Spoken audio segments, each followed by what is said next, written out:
Mesdames et messieurs, le programme PAPBio en s'en composante deux. Ils sont une quinzaine de pays de l'Afrique de l'Ouest à prendre part à cette rencontre qui se tient au Togo du 23 au 25 mai 2023.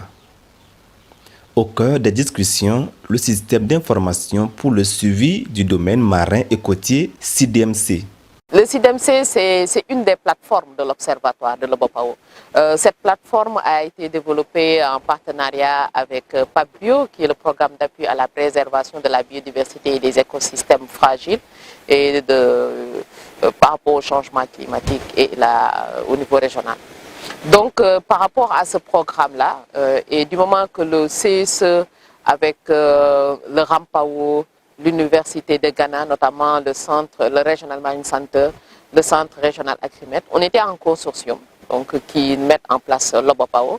C'est dans ce cadre-là que PAPBio, la composante de gouvernance, s'est rapprochée du consortium Obopao pour mettre en place ce système d'information. Le SIDMC, système d'information pour le suivi du domaine marin côtier.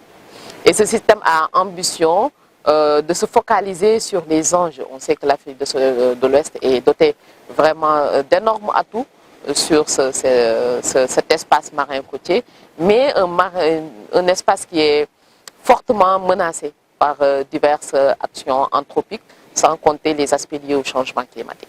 Donc il nous fallait avoir un outil spécifique pour le suivi de ce domaine marin côtier à travers des indicateurs bien définis qui reflètent un peu ces enjeux-là qu'on doit suivre. Qu'est-ce qui est important de suivre et aider l'ensemble des parties prenantes et en premier les États à améliorer la gestion de cet espace-là.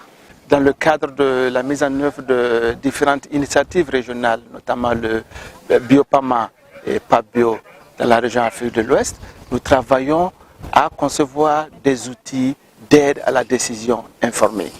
Ces outils de suivi de l'état de santé de nos écosystèmes doivent permettre aux décideurs politiques de pouvoir prendre la bonne décision. Parce que vous savez, actuellement, nous avons une diversité de priorités sécuritaires, économiques, sociales. Si nous ne sommes pas en mesure d'apporter l'information qu'il faut aux décideurs pour lui montrer comment prioriser dans les investissements à faire, il est clair que les financements risquent d'aller ailleurs que dans le domaine de la conservation. Donc cet outil que nous avons développé et que nous présentons aux acteurs de la région durant ces 3 jours d'atelier doivent leur permettre d'être informés.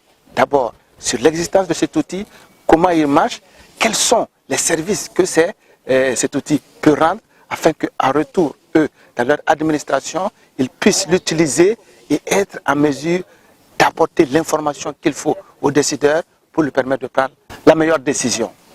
L'objectif de cette rencontre est qu'à la fin, toutes les parties prenantes aient à leur disposition des données fiables dans le domaine marin et côtier et que la mise en place des aires protégées marines soit actée par plusieurs pays. Quand on parle de système de gestion, il faut forcément des données, il faut qu'il y ait des données à l'intérieur du système pour que le système soit vraiment fonctionnel.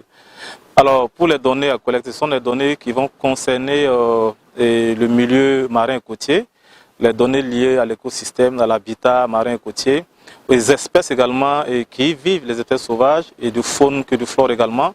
Donc, toutes ces données seront collectées au niveau de la base de données. Et également, les informations concernant le trait côtier, en fait, qui est également très important, afin de pouvoir suivre l'évolution de ces côtes-là, et également de l'évolution de tout ce qui a comme biodiversité au niveau de ces zones marines et côtières.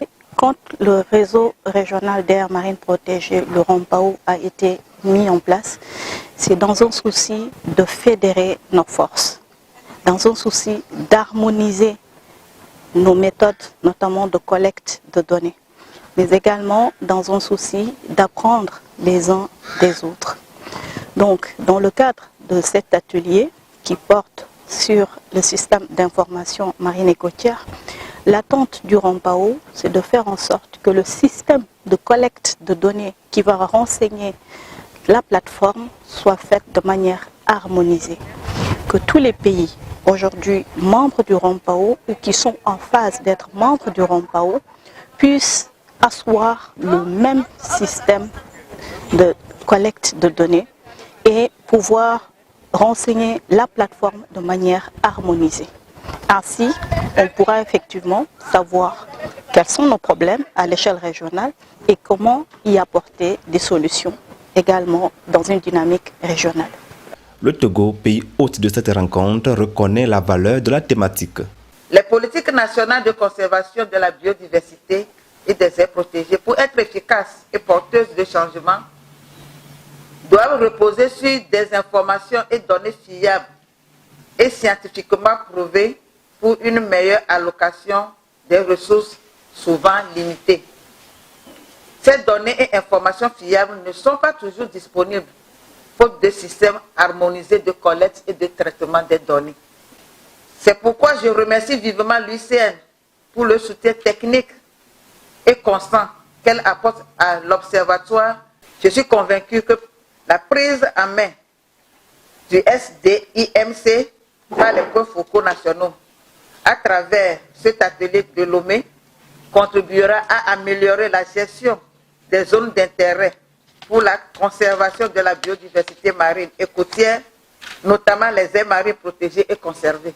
Le Togo dispose de 83 aires protégées terrestres depuis l'époque coloniale. Mais à ce jour, le pays n'a pas créé une aire protégée marine. Donc actuellement, nous sommes en discussion avec le RAMPAO pour voir dans quelle mesure nous pourrons organiser une rencontre, une table ronde avec les différents acteurs impliqués dans la gestion de notre côte pour pouvoir leur apporter l'information, voir la responsabilité de chaque acteur et voir dans quelle mesure créer une aire protégée marine pour notre pays. La Guinée-Conakry, avec son office guinéen de parcs et réserves, en est un exemple. Aujourd'hui, les aires protégées en général procurent de nombreux bénéfices aux populations riveraines, notamment la fourniture des divers services écosystémiques, l'approvisionnement en eau potable, en produits pharmacopées, en poissons, en miel et j'en passe. Et il y a d'autres types de services écosystémiques que nos aires protégées procurent à la population, notamment l'épuration de l'air, l'adoucissement du climat et les services de soutien. Donc aujourd'hui, au fait, on ne peut pas parler de développement économique et social sans parler de nos aires protégées qui ont tendance à jouer vraiment un grand rôle. Pour faire bénéficier les communautés riveraines, nous développons des approches. C'est celui de la gestion participative, c'est-à-dire l'implication des communautés aux prises de décisions et à la mise en œuvre des activités génératrices de revenus. Dans mon pays, nous développons des activités génératrices de revenus telles que l'apiculture, la production du beurre de karité. Ces activités aujourd'hui procurent assez de revenus aux femmes qui vivent dans les aires protégées. Dans le cadre de la phase 2 du programme Biopama conduit par l'UICN, l'Observatoire pour la biodiversité et les aires protégées en Afrique de l'Ouest, OBAPAO, a été mis en place avec pour objectif principal l'amélioration à long terme de la biodiversité en Afrique de l'Ouest. OBAPAO, c'est l'Observatoire pour la biodiversité et les aires protégées en Afrique de l'Est. Donc, c'est un mécanisme qui a été mis en place dans le cadre du programme Biopama, un programme des pays ACP, Afrique, Caraïbes, Pacifique, et financé par l'Union européenne. Donc ce programme est mis en œuvre par l'UICN et le Centre commun de recherche de la Commission de l'Union européenne. En fait, vers les années 2010, 2010 plus précisément en 2014, il a été identifié comme enjeu au niveau de la région ouest africaine, un déficit en termes d'information qui puisse aider à la prise de décision. D'informations sur la biodiversité, sur les enjeux liés à cette biodiversité-là, sur l'état de cette biodiversité, les menaces qui pèsent sur cette biodiversité, mais aussi des informations sur l'impact des solutions apportées par les différentes parties prenantes, notamment l'État, dans le cadre de la conservation, la préservation et la valorisation de cette biodiversité. Nous allons encourager les participants à cette rencontre de considérer leur présence comme une opportunité à s'investir, à poser les questions qu'il faut, à faire les recommandations, les feedbacks qu'il faut aux concepteurs de l'outil, afin qu'en définitive, cet outil réponde à leurs attentes, à leurs besoins et qu'ils puissent se l'approprier pour pouvoir pleinement les opérationnaliser afin qu'ils aident à prendre les meilleures décisions pour la durabilité de nos écosystèmes parce que finalement, notre survie dépend de l'état de santé aussi de ces écosystèmes.